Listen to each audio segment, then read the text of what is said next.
Tiene la palabra el senador Beretilnec. Muchas gracias, señor presidente.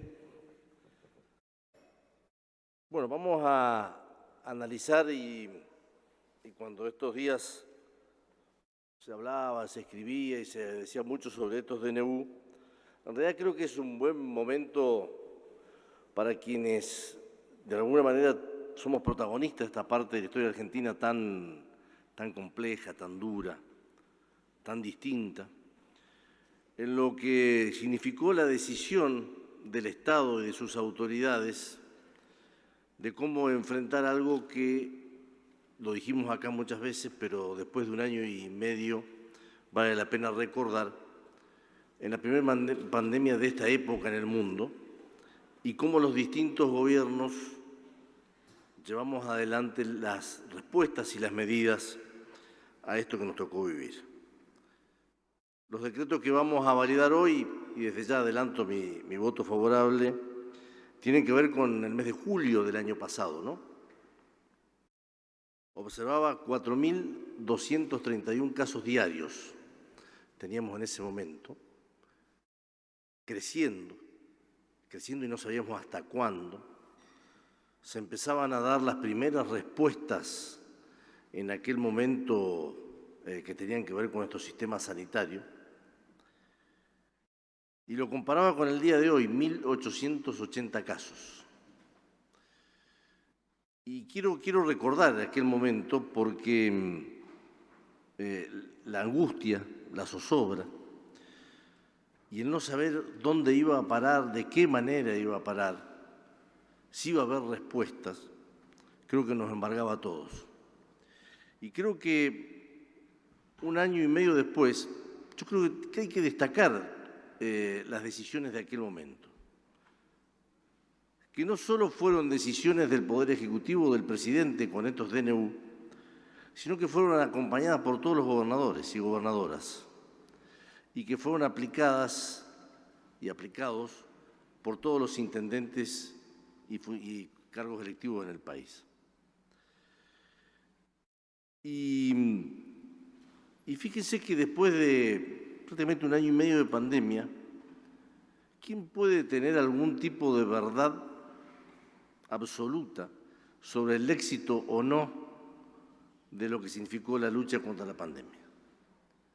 Y cuando uno compara países pobres contra países desarrollados, o compara países federales contra países unitarios, o cuando compara países desarrollados del G7 o contra países de economías emergentes, la realidad es que son todos los números incongruentes entre lo que ha sucedido a pesar de las distintas circunstancias. Quise profundizar el análisis y creo que hay un elemento lamentable, pero es un elemento objetivo de lo que sucedió en el mundo, que es la cantidad de fallecidos, de fallecidas, relacionados a la cantidad de habitantes. Y hice un estudio sobre lo que significó, lo que son los resultados de hoy. Cantidad de fallecidos comparados con 1 millón de habitantes de cada país. Me parece que es lo más razonable de lo que puede llegar a ser lo que pasó con la pandemia. Y observo en América Latina, por ejemplo, en América, Perú 6.104 fallecidos cada 1 millón de habitantes. Brasil 2.894. Argentina 2.569. Colombia 2.553. Incorporo a Estados Unidos 2.383. Paraguay 2.309. México 2.303. Chile 1.973. Ecuador 1.898, Uruguay 1.765 y Bolivia 1.644. Entonces, vuelvo para atrás y digo, si hubo un país o un gobierno que buscamos, me siento parte de las decisiones, porque voté los anteriores y voy a votar hoy, de que el Estado esté presente en absolutamente todo y que no se minimizó nunca.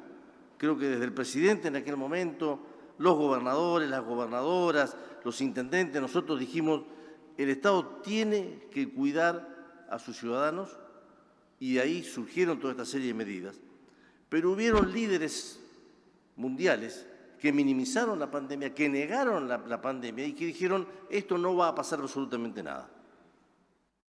Y entonces veo los comportamientos, como dos países que negaron sus líderes la pandemia, Estados Unidos, 2.383 fallecidos, y otro líder que negó la pandemia, Brasil, 2.894 fallecidos, y nos comparo con nosotros que no negamos la pandemia y que tomamos todas las decisiones que había que tomar para proteger a los argentinos y a la Argentina, 2.569 fallecidos. Es decir, los países que negaron la pandemia y la enfermedad y los que la asumimos, al fin y al cabo, la tragedia es prácticamente idéntica. Entonces, ¿quién puede hablar de decisiones correctas o incorrectas en este contexto? ¿Quién puede decir mayor eficiencia o menos eficiencia en esto con estos resultados? Mire, hice un ejercicio, la misma isla, un país que podríamos decir con un desarrollo dentro de América Latina aceptable y el país más pobre de América Latina. República Dominicana, 388 fallecidos cada 1 millón de habitantes. Haití, 65. ¿Cómo se explica? Entonces los países ricos no tenían fallecimiento y los pobres sí.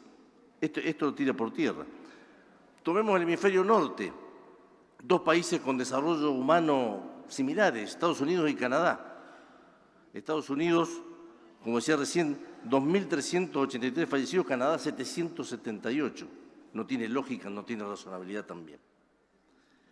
Y si nos comparamos con Europa, alguien podrá decir, bueno, pero Europa tuvo antes de la enfermedad, nosotros la tuvimos después, tuvimos más tiempo de recuperarnos. Pero Europa tuvo primero la vacuna y nosotros tardamos muchos meses más en tener la vacuna. Y cuando comparo los países más desarrollados de Europa, Bélgica, 2.344 fallecidos cada 1 millón de habitantes, Italia 2.261, el Reino Unido, que fue uno de los primeros que tuvo la vacuna, 2.174, España 1.860 y Francia 1.783. Entonces tampoco tiene lógica o tiene un comportamiento de acuerdo al estándar de vida o al nivel de vida. Y miro cuáles son los países que más sufrieron la tragedia en Europa. Bulgaria, 4.180. Bosnia, 3.895. Montenegro, 3.711 y Macedonia, 3.675. Todos los países de la ex Yugoslavia, todos los países del Adriático. Entonces, ¿qué quiero decir con esto? Que en realidad hay que ser muy cuidadoso y estudios muy profundos a lo largo de las próximas décadas podrán decir y profundizar realmente si las decisiones que tomamos como hombres públicos, como Estado, durante el año 2020 y 2021 fueron realmente excesivas o poco excesivas, si afectamos las libertades o si no afectamos las libertades. Y fíjense que para tomar conciencia del momento, recién en los primeros días de diciembre del año 2020 empezó la vacunación en el mundo. Y nosotros hoy estamos validando realmente lo que fue en julio, agosto, septiembre hasta el día de hoy. Y no quiero terminar, presidente, sin hacer algunos repasos de la otra parte que recién hacían con mucho lujo de detalles el senador Lovera o el señor Recalde, de lo que fueron las decisiones económicas del Estado argentino, de las provincias, de los municipios y que nosotros validamos en cierto momento. Tengo un informe que lo recomiendo para que lo miren, de la Corporación Andina de Fomento, de lo que hoy es el Banco de Desarrollo de América Latina, de 3 investigadores, Adriana Arreaza, Oswaldo López y Manuel Toledo, donde hablan, creo que es uno de los primeros estudios donde hablan de lo que significó para América Latina y el Caribe el impacto de la pandemia y su comparación con el mundo.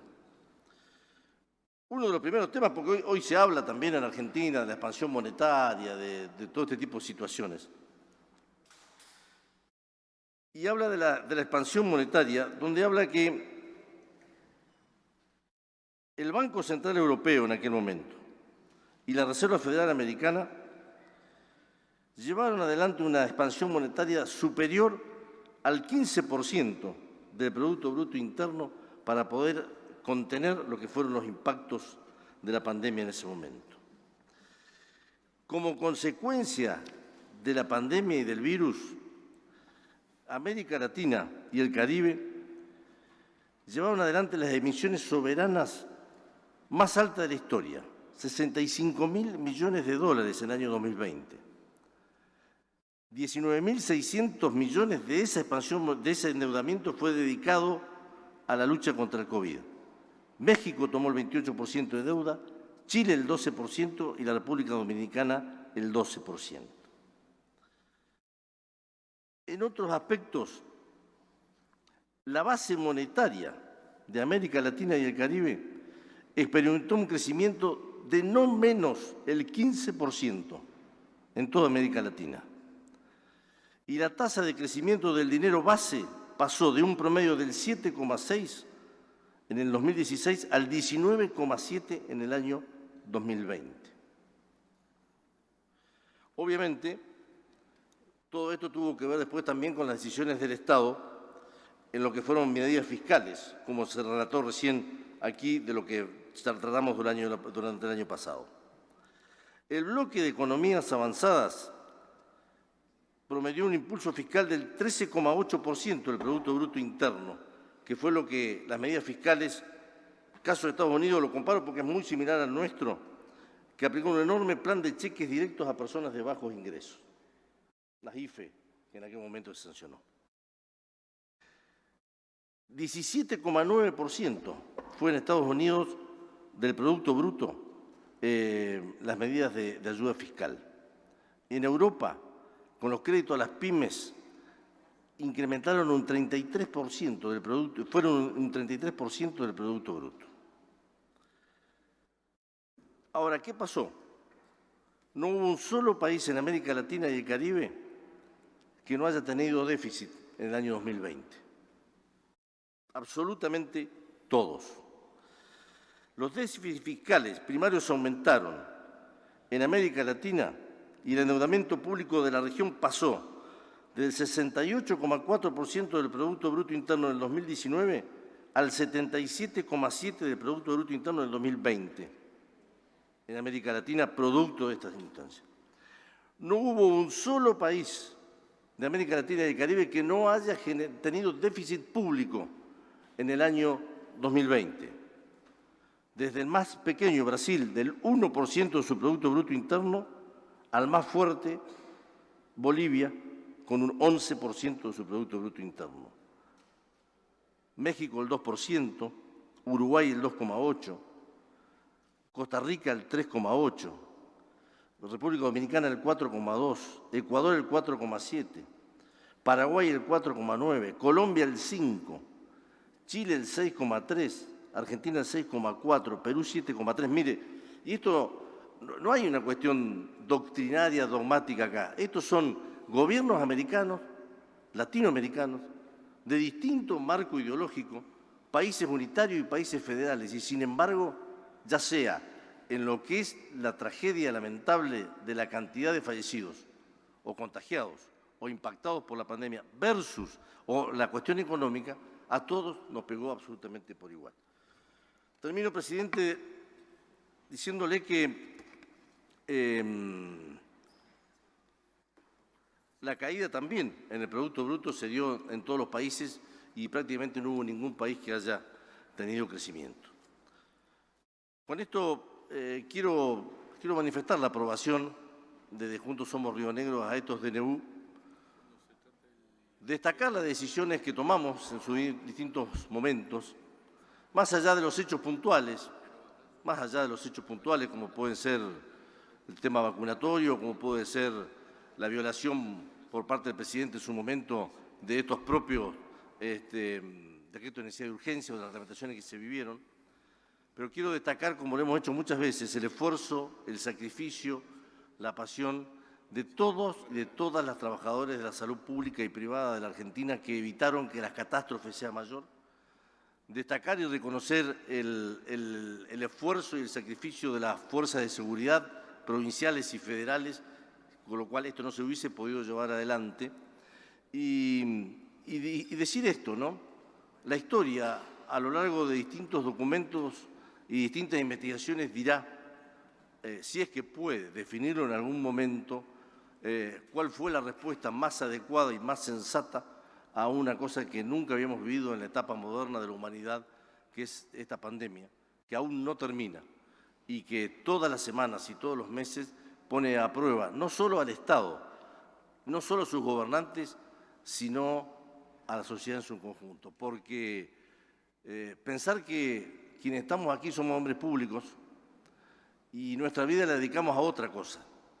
¿A quién le gusta prohibir que un chico vaya a la escuela? ¿A quién le gusta prohibir que salgamos a caminar? ¿A quién le gusta prohibir que vayamos a trabajar? ¿A quién le gusta prohibir que un comerciante abra su negocio para alimentar a su familia? ¿A quién le gusta prohibir todas esas cosas que hacen a la sociedad argentina y que hace a todos nosotros y que nos dan nuestra identidad? A ninguno de nosotros nos cayó simpática, alegre, ni generaba satisfacción este tipo de medidas. Ahora la pregunta es, si no hubiésemos hecho esto, ¿estaríamos hablando hoy de 2.500 o de 116.000 argentinas y argentinos que han fallecido? Y entonces nadie tiene la respuesta para esto. Por eso que me quedo, sinceramente, con la tranquilidad de haber avalado en términos políticos todas estas reglamentaciones de su momento que implementamos todos y validarlos hoy desde el punto de vista constitucional.